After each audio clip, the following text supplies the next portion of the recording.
Hello, everyone. Thanks so much for joining our program today. We're excited to have you here, listening to what we know are compelling topics in healthcare and life sciences. Our purpose in bringing together deep insight and experience in our events is to create opportunities for collaboration between sectors and to accelerate digital technology within healthcare and life sciences. I'm Jen Sato, co-founder of Health Tech Build, and we're very proud to have had many leading organizations participate in our events on many topics. If you think you may be interested in partnering with us, we would love to hear from you. Please reach out to us via our website, healthtechbuild.com. Thanks so much.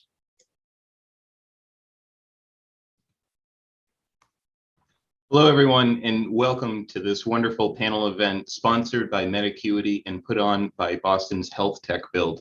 Today, we have three fantastic panelists, Greg Reyes of Techstars Boston, Cindy Lee of Cardinal Health, and Jim Biggins of Access Vascular, who all have significant experience in healthcare financing events, working with venture capitalists, and also returning capital to investors. My name is Tom Busby, and I'll be your moderator for today's event. With Outcome Capital, a highly specialized life science and technology-focused investment banking group, and excited to get moving along here today. We're going to take a few minutes to allow all of our panelists to introduce themselves, and then we'll get going with our content here. Greg, I thought maybe we could start with you. You have a fascinating background and love to take a few minutes and learn a bit more here. Yeah, absolutely. Excited to be here, and thank you so much for putting on this event. I think it's so important for the community to come together. My background is as a CEO and a founder. I started my business here in the Boston area, focused on building technologies that improve people's lives. And one of the things I really thought about is how do you take things that are complex and make them simple? And I did that through user experience, through the design, through mobile applications. And in doing so, I think there's a huge opportunity to bring the technology community together with the med tech community. Right now, I run Techstars Boston. We're an early stage accelerator. We help early stage companies propel their businesses forward. We invest in 24 companies a year, investing up to $120,000 per company to help these founders accelerate. And saving lives is one of the core missions of Techstars Boston. I'm looking for companies that are really trying to change the world in a meaningful way. And I'm excited by healthcare and med tech and biotech and the whole industry as just such an incredible catalyst for making that type of change possible. Fantastic. Thanks a lot, Greg. Cindy? Thanks, Tom. Thanks for having me. Really excited to be part of this event. So my name's Cindy. My background is in investment banking. Started my career with Morgan Stanley. And so they're really working with later stage companies as they were going through capital raise or M&A type activity. I joined Cardinal Health 5 years ago. So Cardinal Health is a pharmaceutical distributor as well as manufacturer and distributor of medical products. My team is in corporate development, and so we're responsible for any type of M&A activity as well as minority investments. And so working closely with our businesses to find areas that are strategically important to Cardinal Health, areas where we want to focus on innovation and looking at kind of partners that we can work with out in the field through minority investments or commercial partnerships to really drive forward those goals. Thank you so much, Cindy. It's great to see you again, too. Jim Biggins, welcome. Hey, Tom. Thanks for having me today. Excited to be part of the panel and hopefully can add some insight on the capital raise side. So I'm Jim Biggins. I'm the president, founder, and CEO of a commercial stage company out of the Boston area called Access Vascular.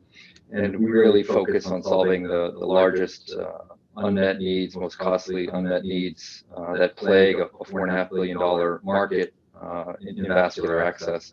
And so we do that by incorporating our proprietary biomaterial into all the products that we create, and it actively evades thrombus, infection, and phlebitis. So happy to be a part and look forward to the discussion today. Thanks so much, Jim, and thanks again, everyone, for your time. And once again, thank you to our sponsor, MedAcuity. We've been friends of MedAcuity for quite a long time now. We do a fantastic job of partnering with early stage and middle market and later stage companies, particularly in the health sciences space. Greg, I thought actually maybe we could start with you. And if we start actually at the beginning of many startup financing life cycles, it often includes incubators and accelerators. Maybe you could unpack, what these early investors offer entrepreneurs, what the difference is between the two, and when an entrepreneur should start to talk with an incubator. Sure. First and foremost, I think for founders, the journey of starting a business is so incredibly challenging and difficult. And a lot of people don't necessarily recognize how lonely the journey of being a CEO and a founder is. There are a number of different programs, both accelerators, incubators, what's sometimes referred to as pre-accelerators as well. And these are really programs to give entrepreneurs the tools and resources, the knowledge and the network they need to be successful. If you kind of think about the venture capital landscape, historically, a lot of the capital flowed into people who were already successful or they already had some amount of network. And so one of the main drivers of programs like Techstars, and there are other accelerators, is to give access to network and access to capital to people who may have traditionally not been able to access it previously. This includes both some amount of education, some amount of networking, and some amount of mentorship. Traditionally, an incubator is oftentimes less of an equity stake investment. And there are a number of incubators where they coalesce a number of entrepreneurs in a similar geography, similar lab space, similar area. More typically, incubators have less of a financial stake in terms of the company. An accelerator more typically, and again, there's a little bit of variance in the terms, but more typically an accelerator will make a financial investment in a company and take an equity stake in that company. And so Techstars is an investor and we invest in companies. We want to see those companies grow and succeed. And we will open up our network, our Rolodex, and invite a litany of mentors in to help work with these founders, effectively acting kind of like a co-founder, helping them steer through the capital fundraising cycle to ideally position them both for the accelerator stage, but then raising their seed capital, raising their Series A capital, and hopefully on to unicorn or greater. Unicorn or greater is certainly the target. And I think when it comes to health tech, especially, it's about improving patient lives, to your point, Greg.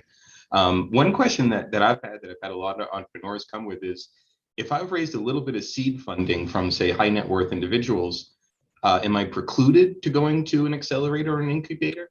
Or does one come? No, not at all. Like, I think there's a certain stage where a company has raised more typically over $1 million, where the financial economics of giving up a certain percentage of equity for the size of investment that an accelerator makes maybe a little bit upside down in terms of making sense. But we see a lot of companies that have raised $500,000, $250,000, even up to $1 million, where an accelerator really significantly accelerates their business. In fact, I've had a couple VCs tell me that they have companies in their portfolio where they have product, they have great team, but they're missing some of the network, some of the access to capital, some of the fundamentals in their business or unit economics, where, again, and these are companies that have raised 20, 30, $40 million, where they would still get a lot of value out of a program like Techstars. Again, from a founder perspective, often those types of deals do not make sense, but we absolutely see a lot of deals that are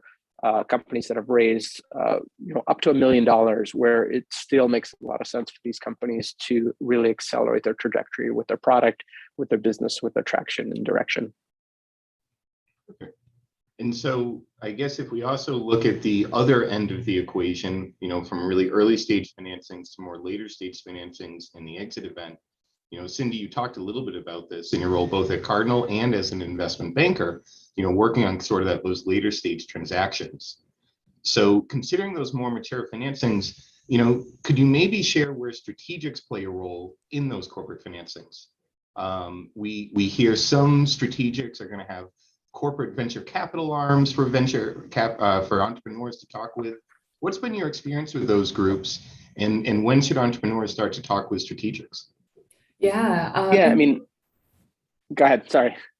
I was going to say, I mean, I think it's organized a little bit differently depending on the strategic that you're working with, but there definitely is, I think, that benefit of building out those relationships with strategics. I think the way that, I've seen, Cardinal think about it, or other companies as well, is really understanding kind of which startups are involved in areas that are either directly or tangentially related to our business models, and really looking at areas of whether it's innovation, disruption, new technology, new business models that maybe we're not directly playing in now, but where we need that relationship, whether from a commercial perspective, or even looking at strategics that end up through those minority investments, end up acquiring those companies down the road as well. I think having those relationships with strategics is also really important as the business is growing, thinking about it from both a commercial partnership standpoint, but also just that bilateral kind of learning process, right? Where a startup has that opportunity to learn from a more mature company or a larger company that has been in the industry maybe a little bit longer, but also kind of the strategic learning from the startup in terms of the new business models and new technologies that they're playing in. But a lot of times there usually is a central team within a larger company that handles a lot of the investments or corporate development type of work. And then they're that team that coordinates with a lot of the various different businesses to try to find those connection points. At Cardinal, we have so many different businesses and so many different teams that we work with to try to find those connection points as well. And Greg, I think you're going to chime in here a little bit too on strategics. Interested in your thoughts as well in your role as an early stage investor, how you might work with them. Yeah, we at Techstars have a number of different strategic investors who actually we partner with to run accelerators. And the key advice for startups I give is to not close off some of the opportunities for optionality as your startup grows.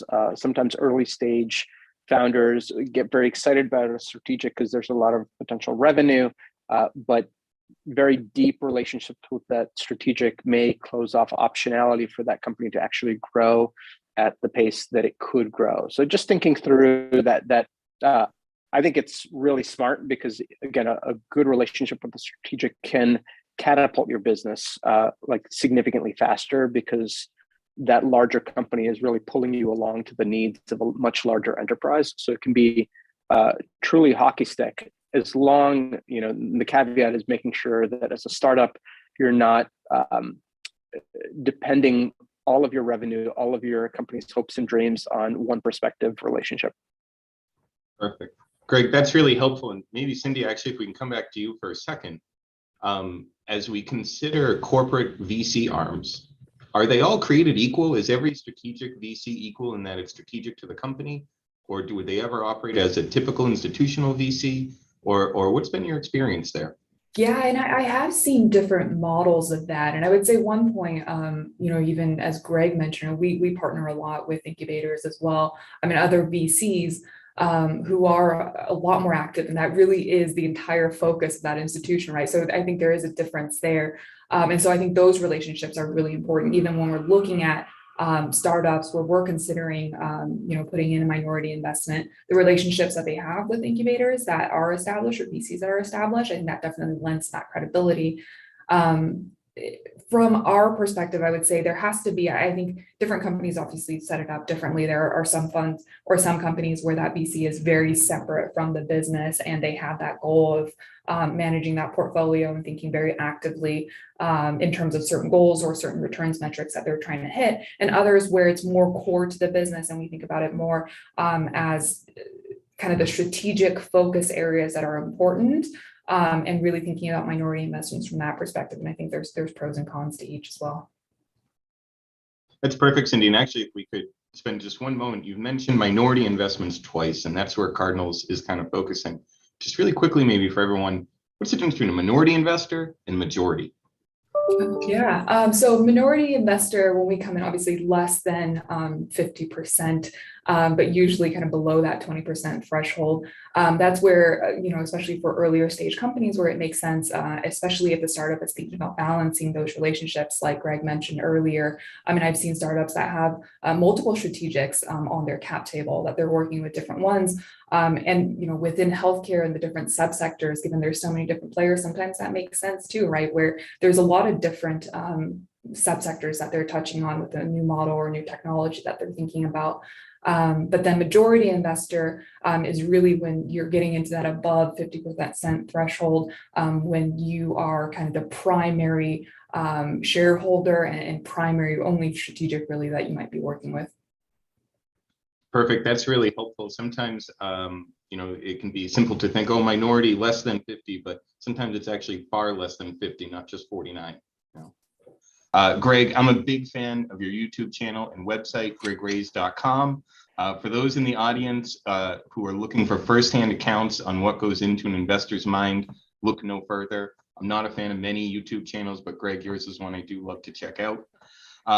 Greg, you had a very active year last year, also in the depths of COVID, 27 startup investments, I think we counted for last year.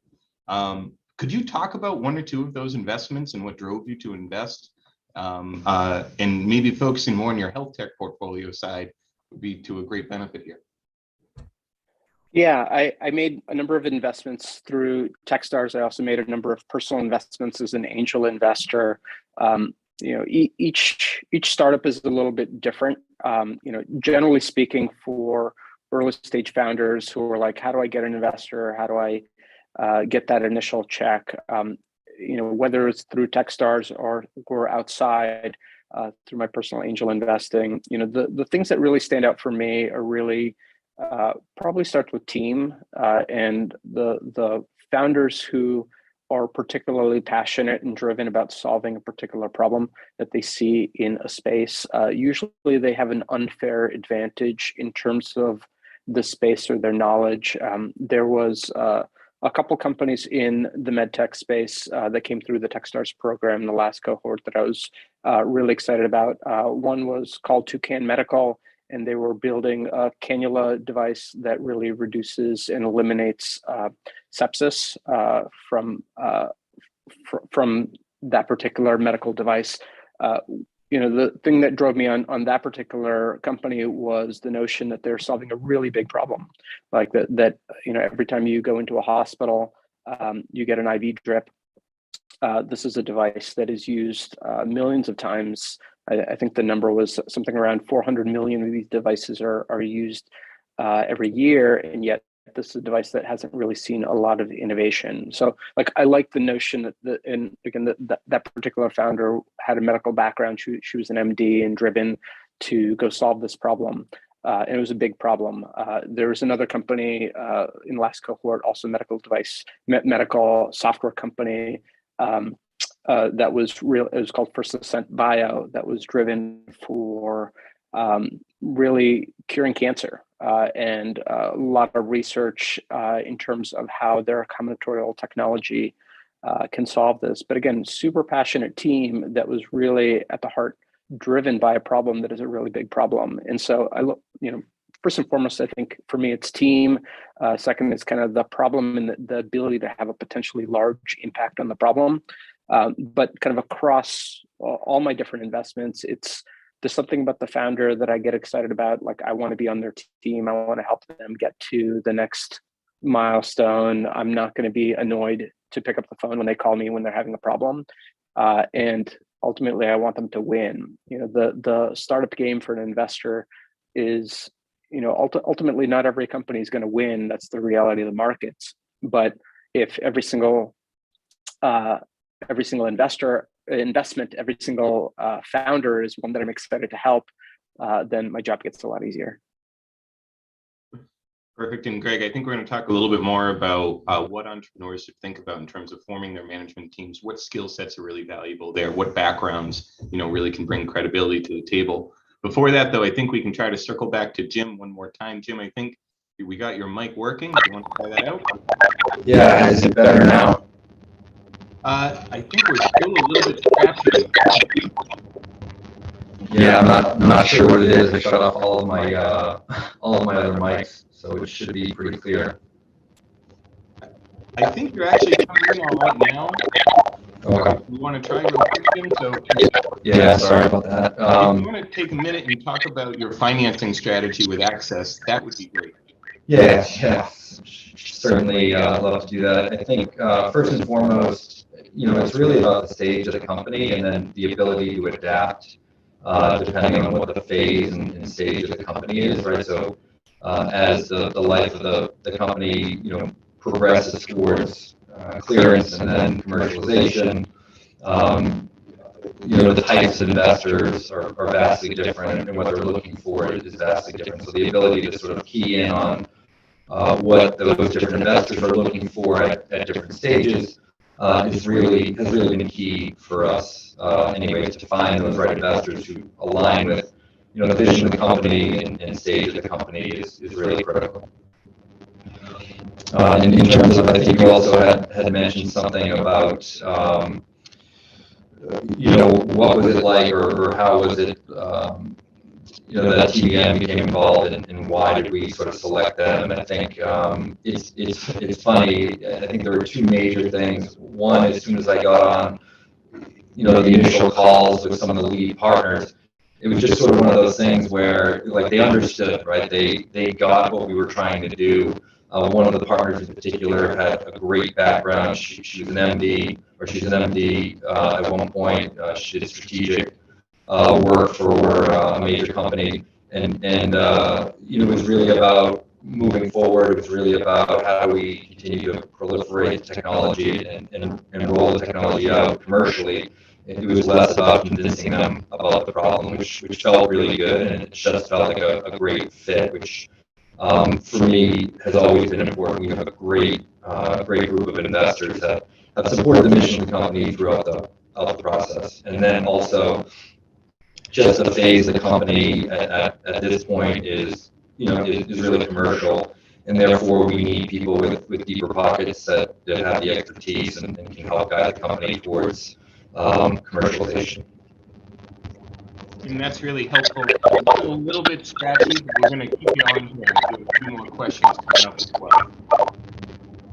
If you want to take yourself on mute now, and Greg and Cindy, Jim shared a number of things here that'd be interesting to get your perspective on, one of which is Jim was saying he was looking for the right investor, not just someone that would invest, but someone that had the right expertise and knowledge of the space and the market and the technology. For the two of you, what real benefit does that provide for an entrepreneur to really get the right investors on the cap table? Yeah, it's super important. Great point. I think one of the things we teach founders is that you have to change your mindset. A lot of founders are going out to the market looking for money, and they're like, "Please give me money." And that is not the right mindset. The mindset should be, you have something really rare. You have a little bit of equity that you are willing to sell, and you don't want to sell it to anyone or everyone. You want to be very strategic about the people who you'd be willing to sell some of your equity to. And when you change that mindset for thinking about what you have as scarce, as opposed to thinking about what you have as abundant, then you really start to concentrate on people who can really open doors, create connections, and add significant value to your business. And so it's not, not all, yes, all dollars are green, but not all investments are equal. Like if you had the choice of getting, $100K investment from someone who is a passive investor, and they're just going to invest, and then you're never going to hear or see from them, or you're going to get 100K from an investor who is going to work night and day to open up doors and connections for medtech, for hospitals, for advisors, for potential board members, for people customers, like that's going to be something that is a huge asset to your business. It's ultimately going to help you be much more successful. And so I was actually talking to a founder this morning, and she was like, well, I talked to a number of people and they can write checks, but all their checks are small checks, $10K, $25K. And so I've been saying no.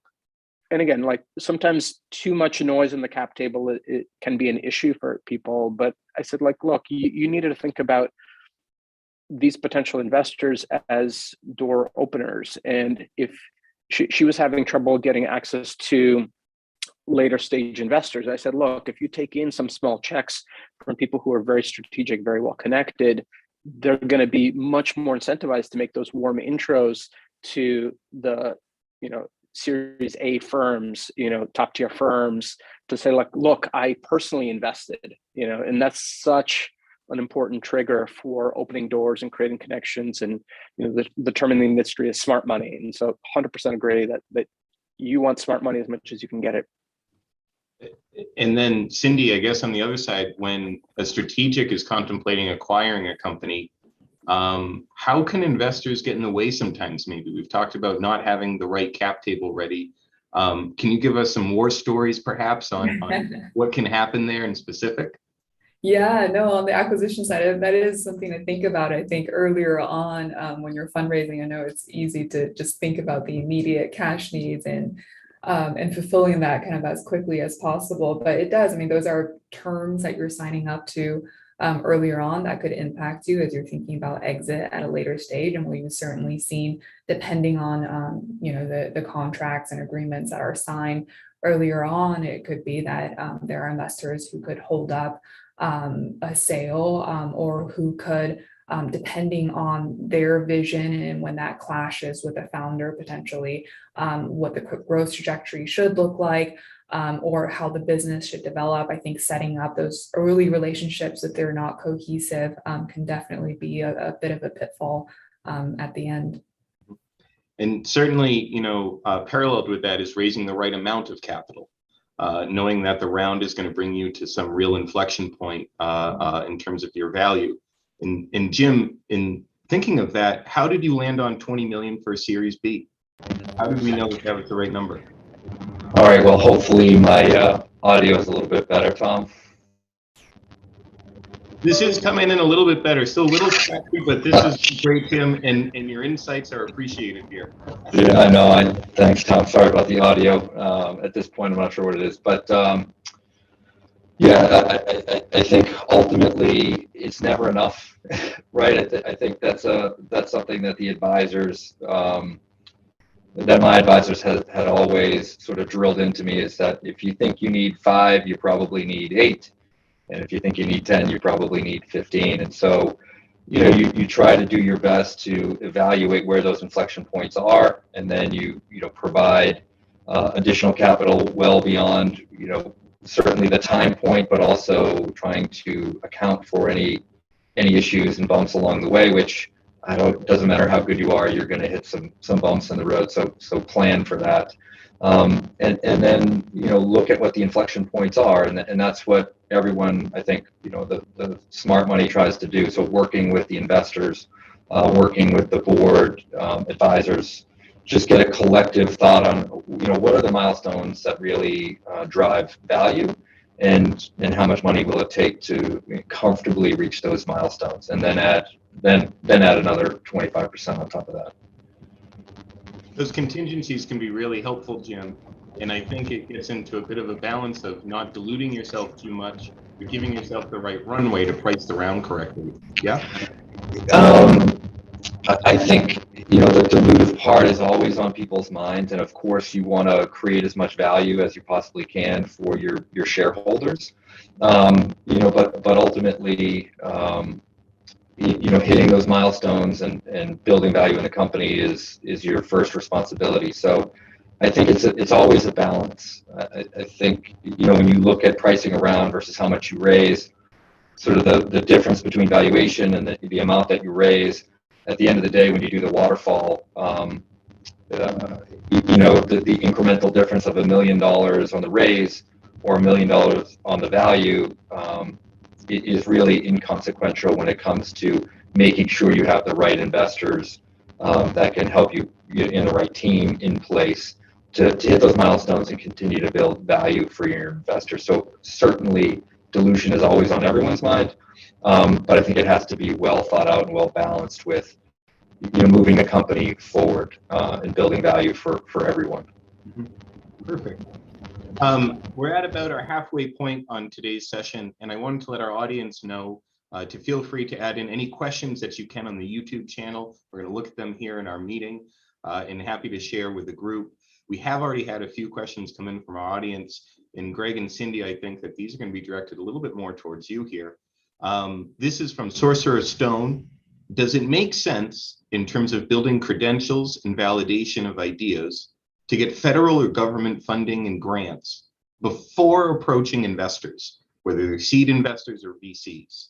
And this is something that I think we see uniquely in the life sciences and health sciences space, where there's a lot of this public funding available. Greg, do you find that that slows a company down? Should they go right to the VCs, or should they take that opportunity to develop their proof of concept? I mean, I love SBIR grants. They're great if your company can qualify for non-dilutive funding. It is fantastic because at the end of the day, you get to control the equity in your business. You get funding to accelerate the direction that you're going, and you de-risk the business. Ultimately, grant writing takes time. Raising capital takes time. And so as a founder, as a CEO, you kind of have to balance how much time you're spending on different activities.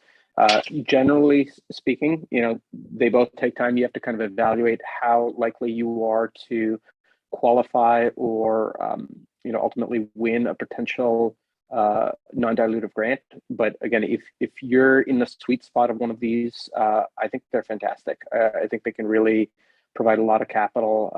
One of the previous managing directors who ran our Air Force Accelerator in Boston, I had a meeting with him a couple of weeks ago, Warren Katz, and I think the stat he said was something that companies that he had funded in the Boston area had raised $100 million in non-dilutive grants. That's pretty significant in terms of capital that is allowing those companies to grow, to de-risk, and ultimately prosper. And so, again, not every company is a good candidate for those, but if your particular company is doing something that really fits in squarely with one of these either research grants, SBIR grants, or otherwise, I think it can be a great asset. Again, it has to be balanced with other stuff.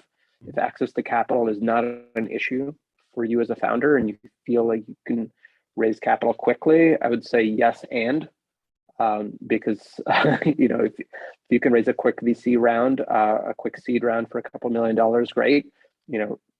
Look for matching grants to double the amount that you can potentially get. Again, if you qualify, I think it's a great avenue. Cindy, any experience when it comes to your investment background, how Cardinal or other corporates view some of these NIH grants and so on and so forth? Yeah, I mean, I think certainly looking at some of those opportunities or some of those startups that happen in that space, it certainly lends to the credibility having gone through that grant process, especially when it's a competitive type of process. And I think I would just add to, even through the grant funding, sometimes they also have those incubation type of services where they're working with startups and helping to mentor and helping to provide that network access. So that I think could also be an additional benefit, relative to only going out to friends and family type round. That's really helpful. And Jim, your audio is good enough to be triggering questions from the audience. So I'd say let's stay with it here. This question is just for you. How does an entrepreneur go about defining or determining milestones or inflection points to the amount of the investment raise? What's the metric that you're looking at? And maybe I would need one more step. What's the difference between a milestone and a value? Did you say activity milestone? Yeah. So is hiring certain employees is that milestone? And if not, there's not really value inflection. Yeah, I think to me it's always about the inflection point, right? Like especially for med device specifically, right? There's very clearly defined milestones that lead to inflection points of value. Unlike I think some other more tech related things, right? When you have a hard device, it's interactions with FDA, it's IP, it's getting clearance or approval, clinical studies, right? So those inflection points are very well defined. And I think on the other part of that question, I think the assumption that I've seen from most investors is that you have the right group and you have the right employee base or partnerships or advisors to help you get there. So I'm not sure, again, very specifically to device, how much value is created by creating or adding somebody. I think they're very well defined in med device. Perfect.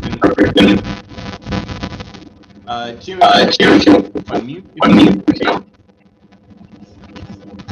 I'm sorry, can you say that again, Tom? Could you just put yourself on mute? Yeah. As we turn our attention over to pitching, so Greg, you're an active investor doing a little over 20 investments last year. My guess is you were the audience to a number of pitches as well to get to those investments. Yeah, I think just in the last month, we're doing selection for our next summer class. I think I looked at over 400, 500 pitches. So definitely I've seen a lot. And my guess as well would be that, Cindy, you've seen maybe one or two executive summaries in your past and had the pleasure of taking a look at those meetings as well, yes? At least a couple, yep. So my question is, and we hear this all the time from founding management teams and entrepreneurs and CEOs, one, what should you include in that initial pitch? What should be in a CEO's mind in that pitch? And two, are there key slides in the deck that a management team needs to make sure that they include and talk about? Greg, why don't we start with you? Sure. So yeah, I do see a lot of pitch decks. I see a lot of pitches as well. I think that there are, and this as well, like you can find lots of articles about the common things like the team, the problem, the solution, the market, the traction, things of that nature. So again, like go do a little bit of Googling, all the standard things. Yes. I think the thing that really separates out great pitches from okay or poor pitches is the clarity of communication. And so a lot of founders will try to like vomit soup onto a PowerPoint, and there's a lot of information, but it's really hard to understand the story. And so the guidance I often give founders is like, for every slide that you have in the deck, make sure that there's one very clear point that an investor walks away with. And then beyond the slide deck itself, which again, it's good to have something that's a potential takeaway, make sure your narration on top of it is very clear.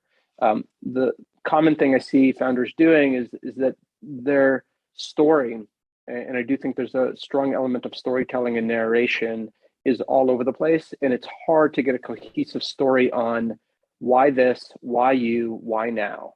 And when founders have a very their information is fairly distilled and they tell a good story visually.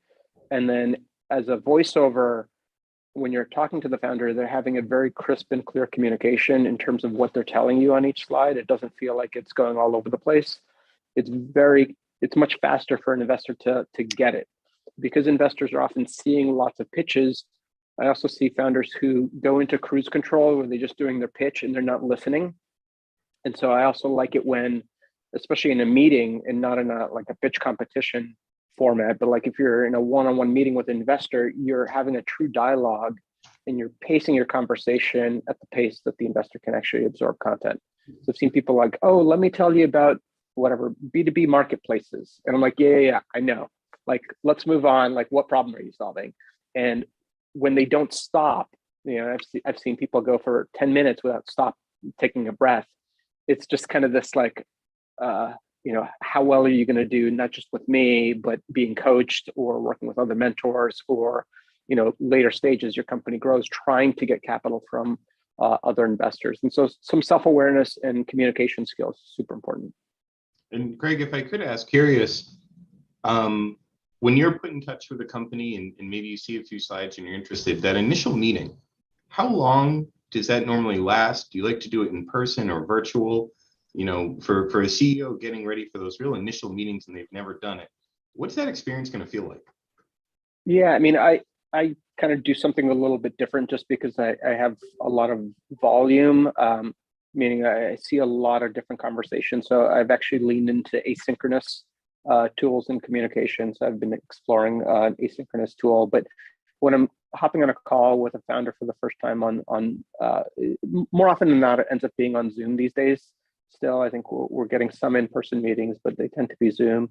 It's really just having a conversation. Again, like assume that I've flipped through your slides a little bit and tell me why you're excited. And I'm trying to understand that person's energy, why they're passionate, why they're solving this particular problem, what some of the challenges are, and if they've done their homework. Like the most impressive founders, they know who I am by the time we get to the meeting. And so we're not wasting any time. They're like, hey, Greg, I know you do X and Y, and I saw you were advising Z, and I know you have specialty in this area, and I think you can really help us. Let me jump in and show you what we're doing. I'd love your opinion on it and feedback. And I'm like, oh, wow, okay. Like you just saved, on a 20-minute call, like you just bought yourself another 15 minutes, right? Mentally, like it just shortcut a bunch of getting to know you time, so we can get much deeper into the things that make the business special.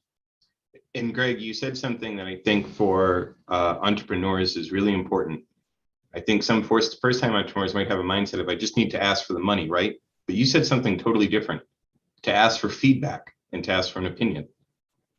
What do you mean by that? Ultimately, like in you're building a relationship with investors, and it tends not to be transactional. Mm-hmm. Again, I think a lot of founders think like, oh, it's a transaction.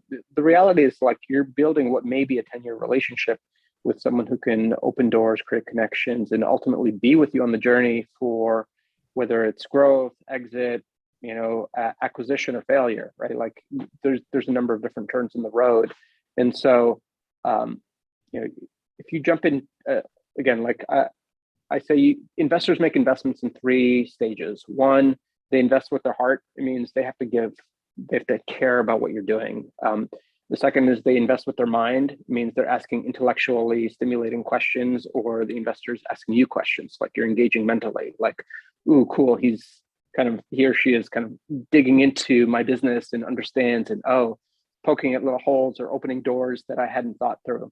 And then the third is financial. And so if you jump to the financial and the person doesn't care, like, why am I going to invest? I don't care about you. Like there's another 100 investors and 100 different entrepreneurs I could care about. And if I'm not intellectually stimulated, then again, there are some investors who just, they view it as a transaction, but those are not going to be value add to most early stage founders.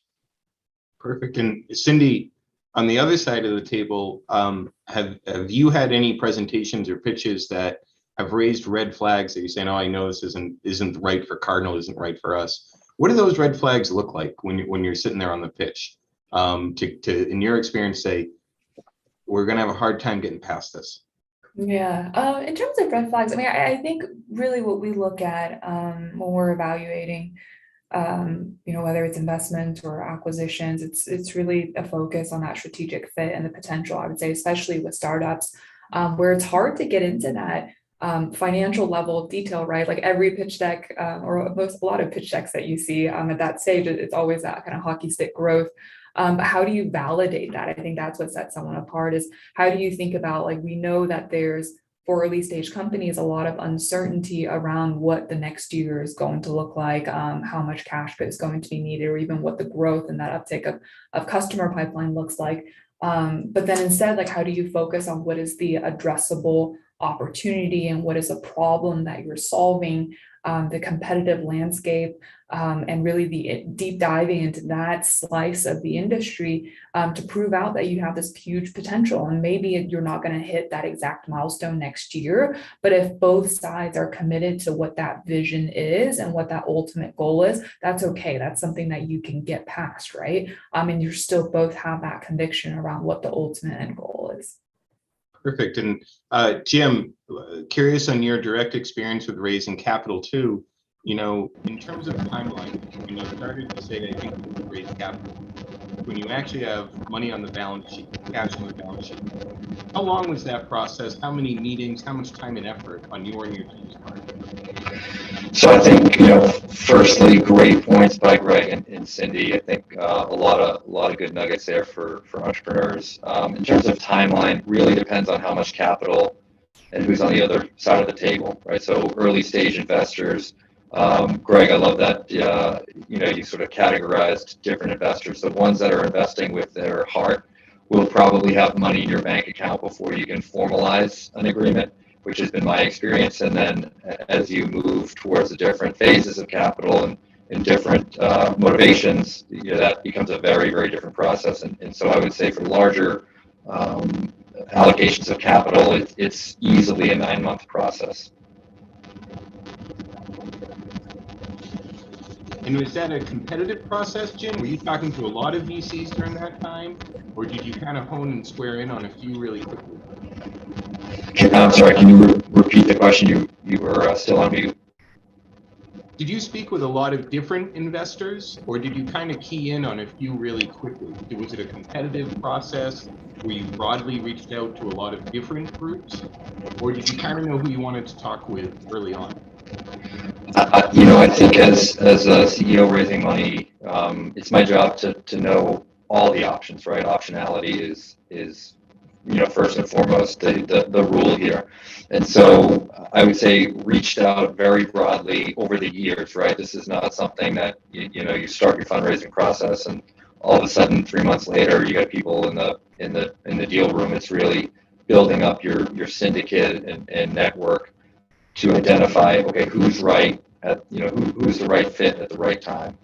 And so that's really how we've been successful in identifying and closing capital, I think, efficiently. Perfect. And Cindy, on your end, I guess too, when someone thinks about timelines maybe to an exit, when a company is looking to maybe at the end of their financing lifecycle for an exit and to be acquired, how long does that take, and when should particularly a medtech executive think about that exit? Yeah, so for timeline to exit, I think similar probably to a fundraising round. I think a lot of the time that goes into it is really that preparation for diligence and making sure there's so much of that background work that needs to be done before you're even reaching out to potential buyers or potential investors. And I think that's where it really pays off to put in that time. So that you're ready to go, so that once you've reached out and have those initial meetings, you can open up the data room, you have your advisors in place, you have good legal counsel, and I think all of that helps to expedite the process. But I would say usually it takes that at least 9 months to 12 months time frame to get through that. And in terms of thinking about timing to exit, I think it really depends. And a lot of that is very personal too, right? Of thinking about the trajectory of the business, thinking about what you can achieve standalone. But then once you're thinking about exit, what is that influx of, whether it's capital, whether it's thinking about combining with a larger strategic where you have those synergies, whether it's from a commercial standpoint or from a corporate, infrastructure or various types of supply chain channel considerations. I think those are all important things to think about when you're at that inflection point for your journey with a company, whether you want to stay on and bring in, for example, private equity at some point, or you're thinking about folding into a larger company. And Cindy, you brought up something that I think, again, we get a lot of questions on, which is what is the difference between venture capital and private equity, and when and how would you speak to those two groups, especially in medtech? How do you see private equity coming into the space, and is that kind of changing the game here? Yeah, I think there's definitely a blurring of lines at some point, but the biggest difference I would say is really thinking about your path to profitability, cash flow generation as a big differentiator between when you're thinking about venture capital funding versus private equity funding, which is at that later stage when you're getting closer to exit. But then really focusing in on with potentially one PE who's coming in and injecting more capital still to really fund the growth. And I think that is a lot of focus for a lot of private equity investors out there as well, but really getting kind of to that later stage of the company life cycle. Perfect. And Greg, I have a few questions coming in for you here, and they're on topics I think that you're passionate about. The first one is a management team. What should it look like? What kind of talents do you need in a financeable management team? And separately, who do you need in your network to be successful? Who should you think about having in that network? Yeah, I mean, in terms of your management team, like ultimately, you have to be well-rounded, that you can tackle the various different aspects of the business. I do see a lot of solo founders that apply to Techstars or early stage. I think it is absolutely possible to be a solo founder. That being said, it's an uphill battle. It's very challenging. I think ideally, early stage startups have complementary team members. Those complementary team members will depend on the core skills of the CEO.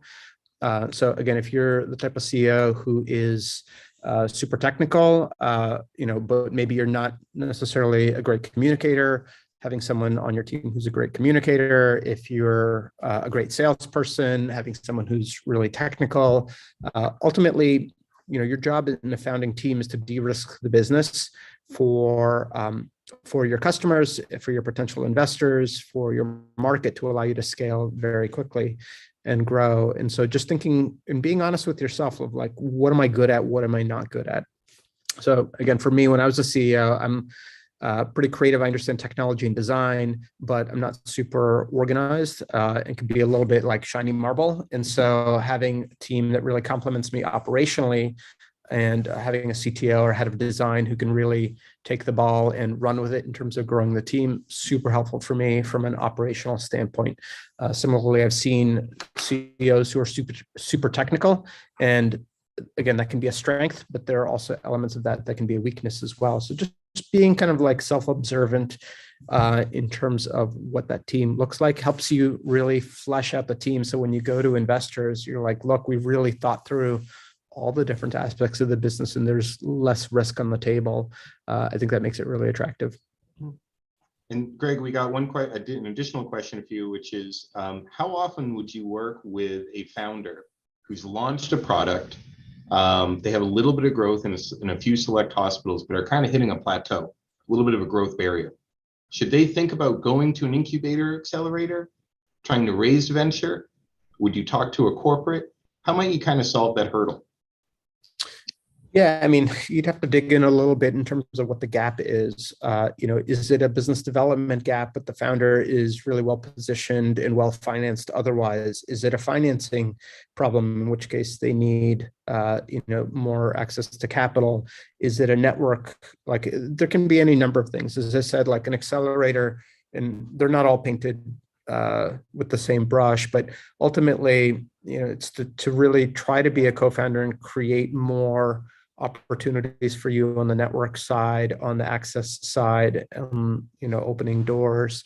But each company is different in and of itself as well. And so that kind of plateau of growth can be any number of things. The key thing for a founder is to surround yourself with people who can really ask the right questions to help you identify potential gaps that are causing that plateau.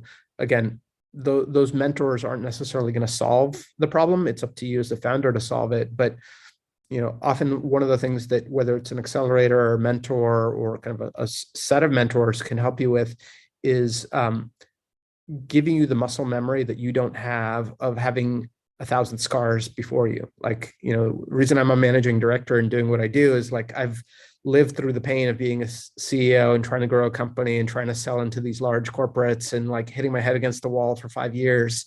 Again, when I started my company, accelerators didn't exist. And so, I think the notion of like shortcutting the system is certainly a possibility, but sometimes there are no shortcuts, right? Like certain deep tech things, just like you have to put your head down and it's going to take 3 years, but then you cross to the other side. So again, I don't know, like I look for unfair advantages that founders can impart on their business. And those are the things that help them go faster.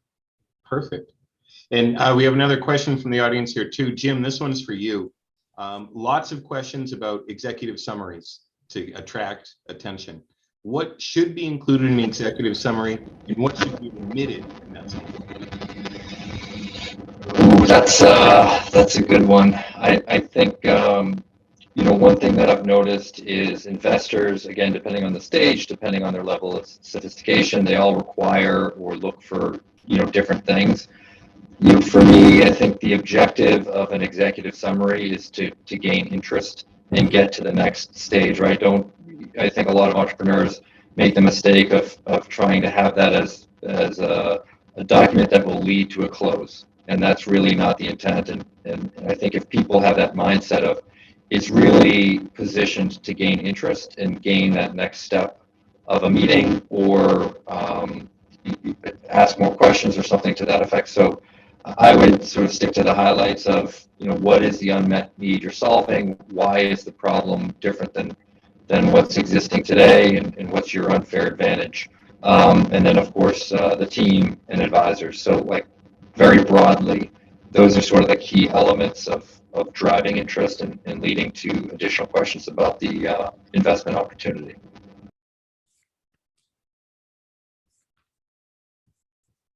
And Cindy, we actually have another question coming into the audience from you as a financier.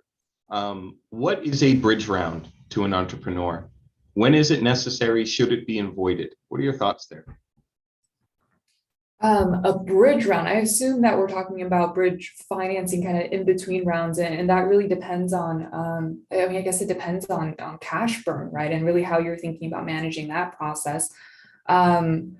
I would say that if we're talking about really the equity from your company as being a scarce resource, I think Greg hit on that earlier, and being selective who you bring onto your cap table. Obviously, it's best to be able to plan those types of financing rounds, make sure that you're fully prepared, that any type of terms that you're giving out, any new investors, whether it's institutional capital, high net worth individuals, or even strategics, that you're bringing them on, being selective on who you're bringing into that inner circle. But obviously, at the same time, there's the very practical and tactical needs of managing cash and making sure that you're doing what's best for your company and where that stage is, and making sure that you're planning and creating those buffers, like Jim mentioned before, about how much cash you think you're going to need, but then kind of positioning yourself well to kind of prepare for when those needs will come up. But sometimes kind of you have to do what you have to do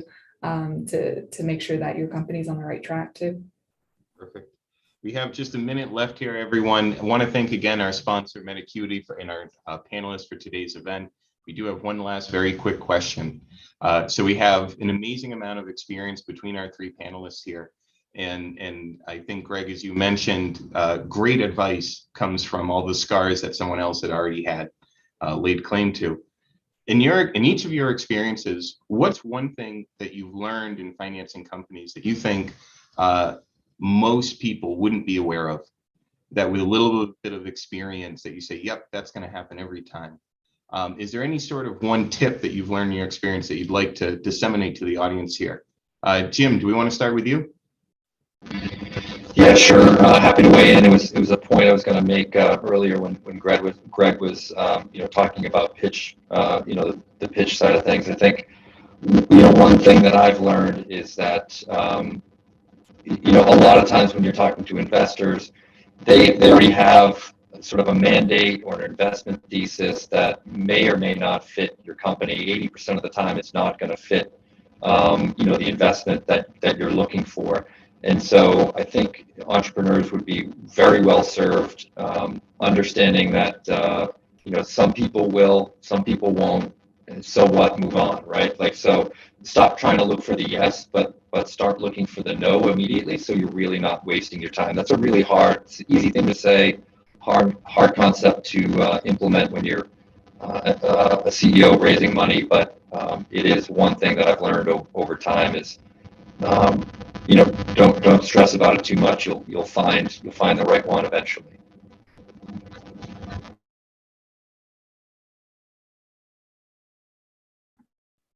Cindy? Yeah. Greg, please. Yeah. I think one, it's going to take longer than you want, longer than you expect, unfortunately. The second is, think of fundraising as a process and treat it like a process, dedicate time and attention to it. One of the things I've heard several times is that you kind of have to treat it like its own entire thing and dedicating significant resources of your own. One of the advice we give is, make sure your company can run while you're out fundraising. So as a CEO, tell your team, you're not going to see me for the next month and a half or 2 months because I'm going to be fundraising and have to be fairly dedicated to it. And when you can dedicate significant energy to it, you can do one of the other things that we found is more successful, which is calendar packing. When you can line up a number of meetings for warm introductions or connections with investors in a very compressed period of time, to Jim's point, you're going to get the no's faster, right? You're not going to waste a bunch of time. Like if you as a founder have one meeting this week and another meeting 2 weeks from now and another meeting later in the month, then you're going to like have these highs and lows and you're going to put a lot of energy into these. If you have 20 of them in 1 week, again, if you get a quick no, you're not going to care. You're just going to be like, okay, thanks, we'll see ya. And that confidence of like, I'm just trying to find the right investor for me carries across in the conversation as well. And so that confidence helps you get momentum. It helps you get initial term sheets. It helps you say no to the initial term sheets because they're not necessarily what you're looking for as an entrepreneur, which again, furthers the cycle. And this is how you see escalating valuations for hot companies, is because they have that optionality and they really do treat their equity as a scarce resource. Beautiful. Thanks, Greg. And Cindy, to finish us out. Yeah, maybe building on that, I love the advice of don't forget to run the company while you're going through the diligence process, because your investors will still expect you to be able to hit those milestones even after you finish it. But diligence is a heavy load. It takes a lot of time. You have to make sure that everything is still, gears are still running in the background, and getting good advisors, I think, can help go a long way in that, whether it's legal advisors, financing advisors, other entrepreneurs, to help you through the process so that you're able to do it on time. Beautiful. Once again, I want to thank Health Tech Build, our sponsor, MediCuity, and all of our panelists for our time today. Thanks also to Jen Sato for bringing us in, and Jared McLean. Take care, everybody, and best of luck. Be well.